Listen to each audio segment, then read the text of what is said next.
En la época en que aún me subía a los árboles, hace mucho, mucho tiempo, muchos años y décadas, yo medía entonces poco más de 1 metro, calzaba zapatos del 28 y era tan ligero que podía volar. No, no es mentira. Yo entonces podía volar, o por lo menos casi. Mejor dicho, hubiera podido volar de haberlo deseado de verdad e intentado hacerlo como es debido. ¿Por qué? Porque me acuerdo bien. Una vez por un pelo no levanté el vuelo. Y fue precisamente en otoño, en mi primer año de colegio, un día en que al volver a casa soplaba un viento tan fuerte que sin abrir los brazos podía inclinar el cuerpo hacia adelante como un saltador de esquí y todavía más sin caerme. Y aquel día, mientras caminaba con el viento de cara por los prados al bajar la cuesta de la escuela, solo con que saltara un poco con los brazos abiertos, el viento me levantaba, y sin el menor esfuerzo, daba yo saltos de 2 o 3 metros de alto y 10 o 12 metros de largo. Quizá no tan altos y tan largos, pero ¿qué importa? Lo cierto es que yo casi volaba, y si llego a desabrocharme el abrigo, sujetando una punta con cada mano como alas, el viento me habría levantado, y yo hubiera volado desde la montaña de la escuela por encima del valle hacia el bosque, y por encima del bosque bajado al lago donde estaba nuestra casa, y allí, con gran asombro de mi padre, de mi madre, de mi hermana y de mi hermano, que ya eran muy viejos y muy pesados para volar, hubiera dado una vuelta por encima del jardín con elegancia, planeando sobre el lago, casi hasta la otra orilla, y por fin habría dejado que el viento me llevara otra vez a casa para llegar a tiempo de almorzar. En la época en que yo aún me subía a los árboles, vivía en nuestro pueblo, o quizá más que en nuestro pueblo, Untersee, en el pueblo vecino de Overnsee, aunque no era fácil distinguirlos, porque Overnsee, Untersee y los demás pueblos no estaban separados uno del otro, sino que se alineaban en la orilla del lago sin que supieras dónde acababa uno y dónde empezaba el otro, como una franja de jardines, casas, granjas y cobertizos para las barcas. Bien, decía que en esta región, a menos de 2 kilómetros de nuestra casa, vivía un hombre llamado Señor Sommer. Nadie sabía cuál era su nombre de pila, si Peter o Paul, Heinrich o Franz Xaver, ni si era doctor Sommer, profesor Sommer o profesor doctor Sommer. Se le conocía únicamente por el nombre de señor Sommer. Nadie sabía tampoco si el señor Sommer ejercía un oficio o profesión, si lo tenía siquiera o lo tuvo alguna vez. Solo se sabía que la señora Sommer sí lo tenía, hacía muñecas. Nadie sabía de dónde habían venido los Sommer. Un día llegaron, ella en autobús y él a pie, y allí estaban. No tenían hijos, ni parientes, ni nadie que les visitara. La verdad es que invita a leerlo con esa jovialidad, con esa alegría y con esa sencillez de los cuentos infantiles. Pero la historia del señor Sommer, Pablo Vilaboy, no es para niños precisamente. No, al menos si la lee un adulto se quedará con otro nivel de comprensión, aunque también lo pueden leer muy fácilmente los niños a partir de cierta edad. Esta es una obra de Suskind que publicó justo unos años después del gran éxito del perfume, y la verdad es que descuadró a muchos por el tono y por el fondo de la historia, ¿no? Pero bueno, creo yo que necesitó hacer algo radicalmente diferente al perfume y se decidió por este cuento encantador, en cierto sentido, que además contó con la ayuda inestimable de las ilustraciones de Sempe, que son una maravilla.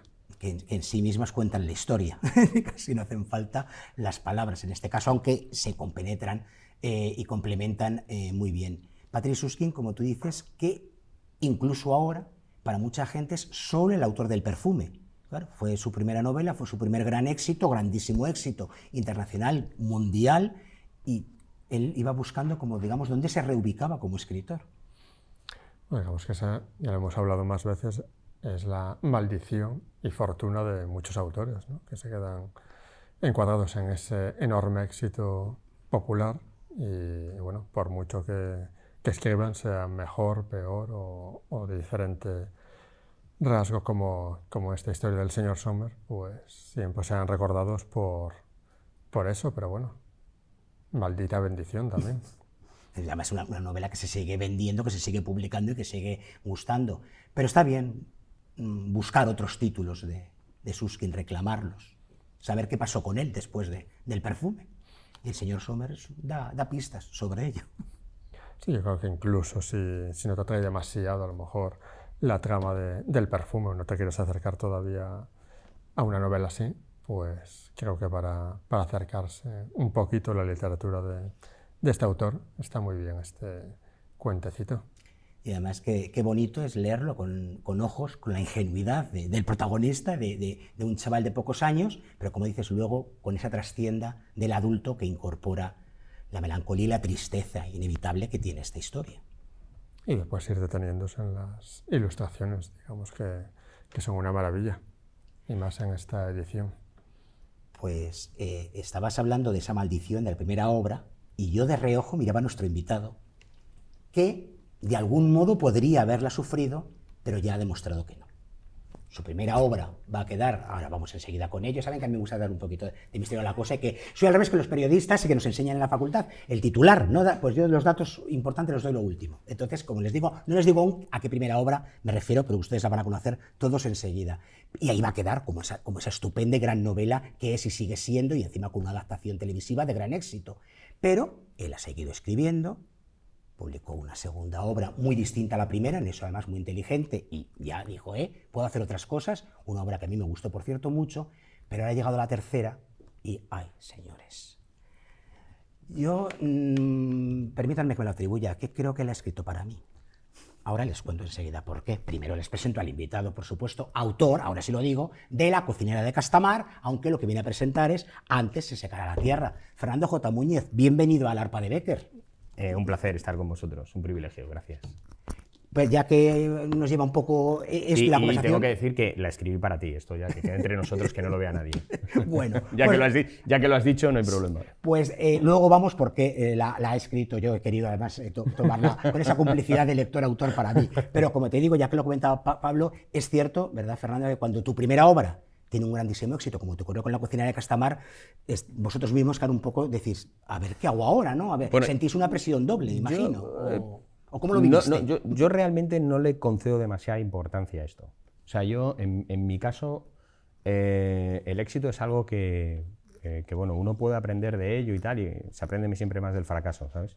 Pero es algo que está fuera de mí. Y está fuera de mi control, además. O sea, al final las obras tú las escribes para que la lea el máximo número de personas, y te diría que esa es toda la intención. Luego, a partir de ahí, está el mercado, están las etiquetas, están las ventas, está todo esto, ¿no?, que hace. Está el hecho de que se lleve a una serie, está el hecho de... Bueno, todo este mundo que hay ahí.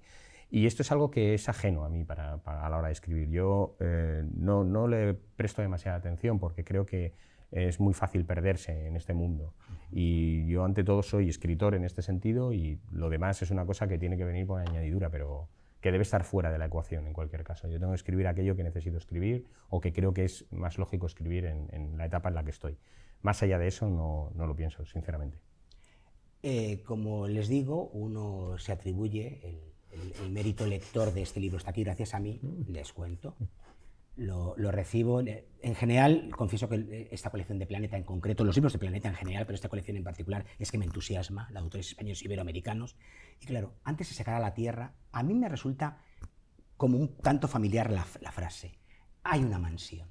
A mí me da igual el tono, me da igual las románticas, las épicas, las góticas. Cuando hay mansiones, ahí me tienen a mí. Pero es que abro el libro y claro que me sonaba un poquito la frase. La tierra es lo único del mundo por lo que vale la pena trabajar, por lo que vale la pena luchar, por lo que vale la pena morir, porque es lo único que perdura. Gerald O'Hara, En lo que el viento se llevó, de Margaret Mitchell. La película y la novela de mi vida. Ya te dije que estaba pensado para ti. Bueno, en realidad yo creo que la frase de Gerald O'Hara tiene mucho sentido con Antes se secará la tierra, ¿no? Porque Antes se secará la tierra, en el fondo, viene a ser algo así como por encima de mi cadáver, ¿no? O sea, es decir, hay cierto tipo de cosas que no pueden ocurrir antes por encima de mi cadáver, o antes se secará la tierra, y lo dice de una tierra que es muy verde, que es Galicia, ¿no? Entonces, tiene sentido porque la novela trata principalmente de dos familias, y te dirían dos familias muy diferentes, ¿no? La familia de los Castronavea es una familia de fidalgos potentados, atados a la tierra, muy pegados a la tradición, muy pegados al legado, a cómo transmitir esto generación tras generación y proteger la tierra, proteger su ganado, proteger las vides, ¿no?, esa forma de vida. Y por otro lado tenemos a los Ordás de la zona de Ponferrada, que claro, ven la tierra algo más bien a producir, es algo donde se invierte pues son mineros, donde se invierte para sacar beneficios, ¿no? Y bueno, el conflicto está garantizado. Esto de la mansión, como tú decías, se ve muy bien el mundo de las casas señoriales estas del siglo XIX, estas dos casas, ¿no? La casta de empresarios, la casta tradicional que viene del siglo XVIII, y cómo van a colisionar, ¿no? O sea, cómo el carbón, ese elemento industrial natural que va a aparecer en el siglo XIX, casi como, vamos, de forma espontánea, tiene que haber carbón por todas las partes, va a ser algo esencial para los Ordaz, y abren una mina ahí en tierra de los Castronavea, conflicto asegurado. ¿Y por qué Galicia? Pues mira, Pablo, Galicia por varios motivos. Uno muy personal, te diría, ¿no? Uno es muy de dentro porque mis abuelos eran gallegos. Al final del libro hay un mapa maravilloso de la zona donde está, ¿no? Que es la zona de Ourense, de donde venían mis abuelos. Y mi abuelo venía de un pueblecito muy pequeño, se llama Navea, de estos pueblos en donde uno sube y tienes que avisar que sube porque si no, no puede bajar otro. O sea, este tipo de pueblos. Y Fitoiro también, el de mi abuela, era muy pequeño. Entonces yo, digamos que tengo esas raíces ahí, ¿no? Oí hablar galego, tal, no sé qué en casa. Y de alguna forma quería recuperar este acervo, ¿no? Recuperar toda esta parte subjetiva interior mía. La segunda causa fue principalmente mi abuela. Mi abuela es posiblemente el único personaje, digamos, ficticio que hay, pero que está basado en una persona real, que fue mi abuela. Mi abuela falleció y esto, bueno, inevitablemente nos dolió muchísimo a todos, pero por el tipo de persona que era. Y yo quería de alguna forma inmortalizarla también entre las páginas, porque nos dio mucho. Era una persona que, vamos, estaba muy alejada de la fama o las riquezas, era una persona muy sencilla. Delante de ella era muy difícil discutir, extraordinariamente difícil que alguien pudiera alzar la voz. Tenía esa sabiduría, ¿no? Y eso que no era leída, pero yo no creo que leyera muchos libros en su vida, pero sí es cierto que sabía estar y provocar una bondad inherente en las personas, los despertaba. Y esto era una de las segundas cosas. Y luego Galicia tenía algunas cosas que a mí ya me interesaban puramente literariamente hablando. Me interesaba ese mundo agreste de la floresta muy verde, donde se mezclan los mitos con la realidad. Me interesaba bucear en esto y cómo esto afecta a las familias, cómo, ¿no? O sea, cómo el clima, el entorno, la tierra, de nuevo, afecta a las familias que están ahí. Así que todo esto fue una simbiosis un poco, una mezcla de todo esto. El problema siempre estaba en los afectos, que eran demasiado dolorosos. Claro. Es verdad. Esto lo decía Dositeo. Lo que duele querer, lo que duele que te quieran. Efectivamente. Y la responsabilidad que tiene Totalmente. mantener ese afecto. Bueno, ¿verdad? porque al final los amores, al final amar a alguien también es abrirse. O sea, no puedes amar a alguien en la desconfianza. Es difícil generar amor en la desconfianza porque al final eso se termina pagando un precio, Óscar. Y te digo, en el caso de Don Dositeu lo dice porque él tiene que obligar a sus nietas a casarse de una determinada manera. Y entonces sabe, o sea, la responsabilidad como patriarca de los Castronavea es que tiene que, o sea, lógicamente, y sobre todo muy del siglo XIX, este pensamiento, ¿no? De mis nietas tienen que casarse bien, porque claro. son los y tal. Y obligar a las nietas, aunque esto sea perjudicial para ellas, cree que hace lo mejor para ellos. Y entonces dice, el problema de esto es que las quieres, ¿no? Y entonces verles sufrir te duele, pero haces lo mejor por ellos. Bueno, esto yo creo es lo que está.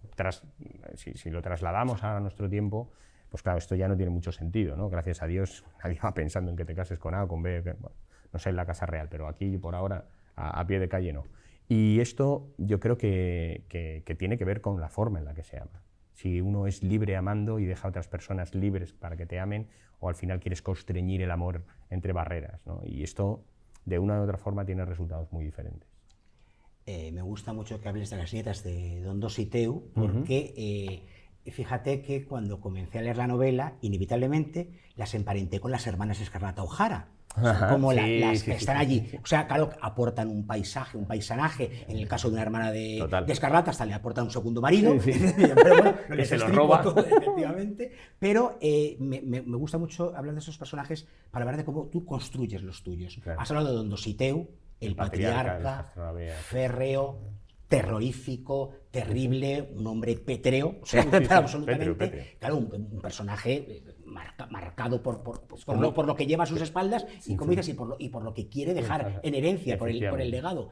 Pero estos dos personajes de las nietas, que podrían ser simplemente circunstanciales, tienen sus propias historias, Claro. sus propios dolores. O sea, tú a todos los personajes, es una novela muy coral, para todos los personajes los caracterizas muy bien.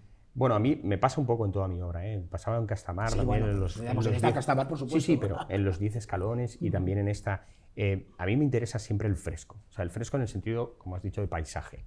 Me interesa que cuando alguien se zambulla en la historia de los Castronavea o de los Ordaz, entienda que cada uno de los personajes que está tratando tienen sus vidas, sus voliciones, tienen...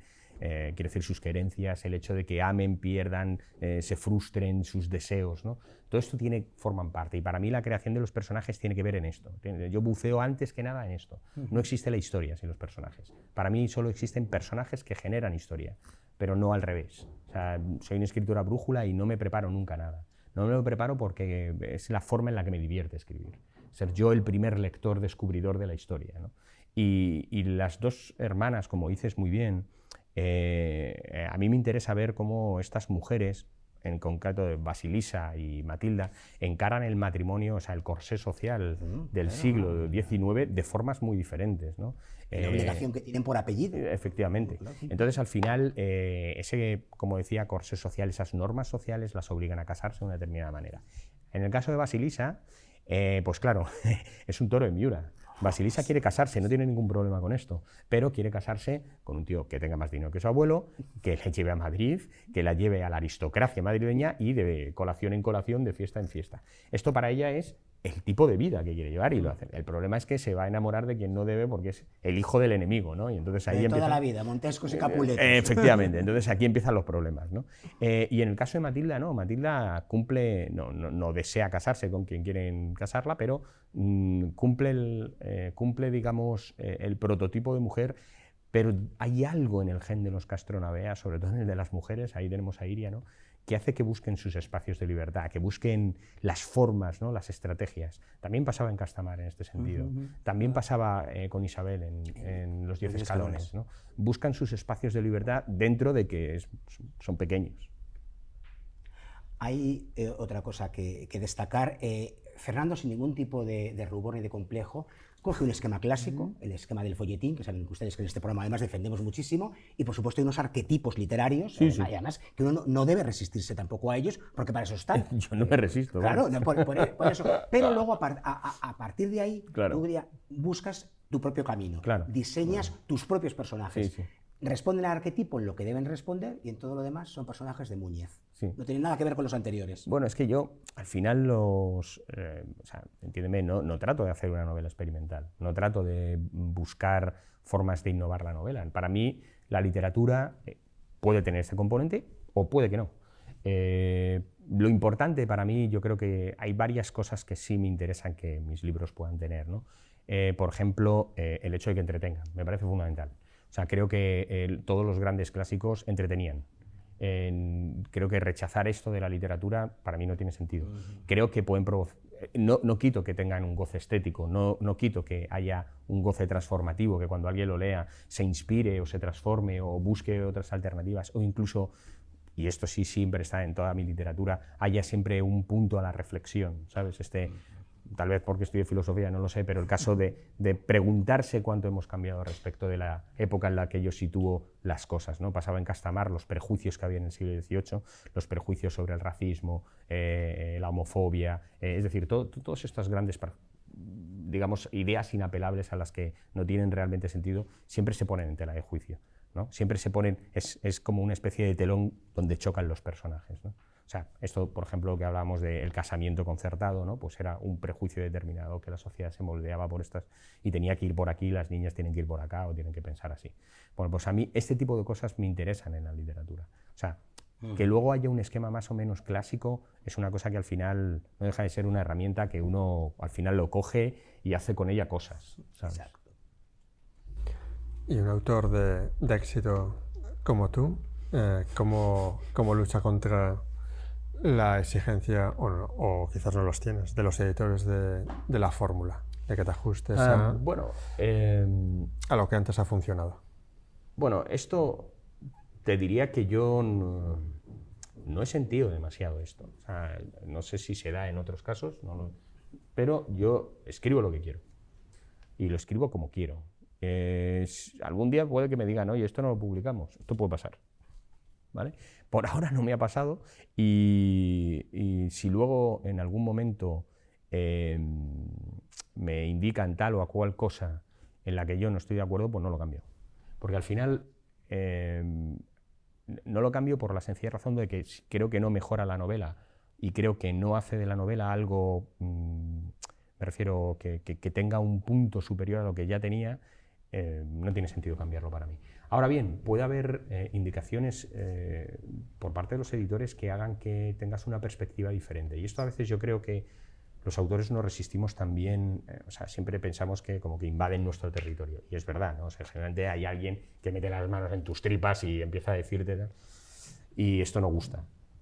Pero yo suelo tener siempre la duda razonable de que puedo estar equivocado. Para mí, mantener este sentido de puede que estés tan pegado al texto que no te des cuenta, puede que esto, analízalo bien, fríamente, y después, una vez que lo has analizado, tomas la decisión, la has tomado. Si al final la editorial contrata tu novela, y la contrata como tú se la das, no como ellos la han editado, con lo cual esa es la novela que han contratado. Si no quieren cambiarlo, que no lo hubieran contratado antes. Pero al final yo creo que se trata más de mejorar el texto literario, mejorar, decir, oye, mira, y yo he recibido grandes críticas de los editores que han aportado cosas verdaderamente valiosas a los libros.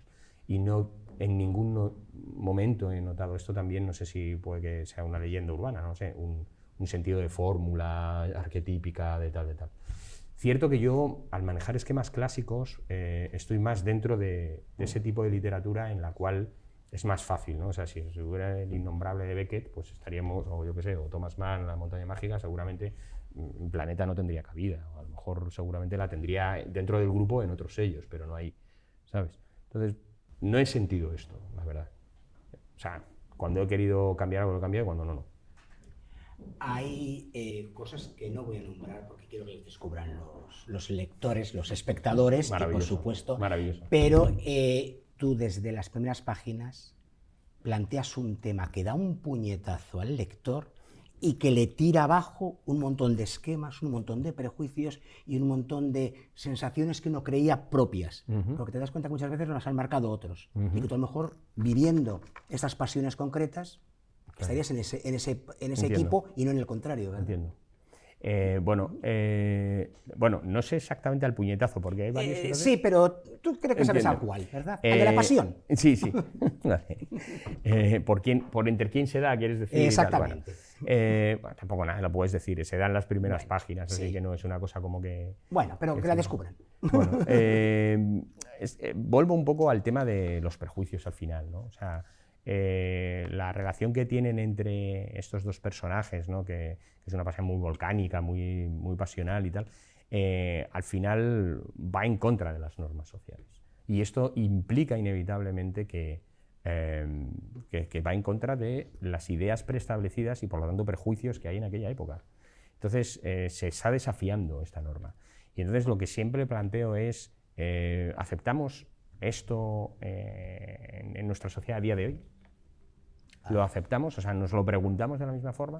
¿A qué me refiero? No se descubre nada. O sea, al final la relación está prohibida que tienen entre Iria de Castronueva y su medio sobrino, un poco lejano, ¿no? Y entonces entiendo que te estás refiriendo a esto. Sí. Y el hecho de que sea su medio sobrino, pues ya puede haber gente que diga en algún momento, oiga, que es un medio sobrino y tal.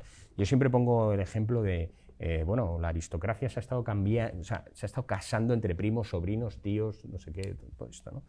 De una forma normal, y parece que casi de una forma natural lo hemos aceptado y resulta que en cuanto lo ponemos en un libro nos saltan las alarmas.